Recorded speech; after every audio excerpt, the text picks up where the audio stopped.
ఈ సృష్టిలో ఉన్న ధాతువుల్లోకెల్లా కఠినమైనది ఏమిటంటే ఇనుము. ఇనుముతో మనం ఎన్నో రకాల అస్త్రాలు శస్త్రాలు తయారు చేస్తాం, అనేక వస్తువులను తయారు చేస్తాం. కానీ ఈ ఇనుముని విరగ్గొట్టడానికి, దీన్ని ఒక ఆకారంలోకి తీసుకురావడానికి దేన్ని ఉపయోగిస్తాం? ఇనుముని. ఈ విషయం మీ అందరికీ తెలుసు, ఇనుముతోనే ఇనుమును కొయ్యగలము అని. ఇప్పుడు నేను ఈ విషయం మీకు ఎందుకు చెప్తున్నాను? ముందు ముందు చాలా పెద్ద ప్రశ్నలు ఎదురవుతుంది. దీని నుంచి మనం ఎంతో నేర్చుకోవాలి. అసలు ఎందుకలా? ఒక ఇనుమొచ్చి ఇంకొక ఇనుము మీద దాడి చేస్తుంది. కానీ ఏ ఇనుమైతే దాడి చేస్తుందో దాని ఆకారం మారదు.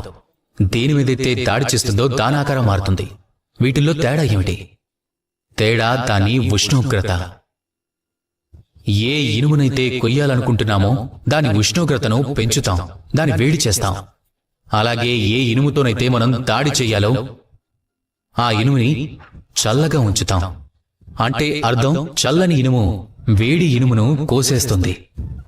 ఈ పాఠం మన జీవితానికి సరిపోదా చెప్పండి? మన జీవితంలో కూడా సమస్యలు వస్తూ ఉంటాయి.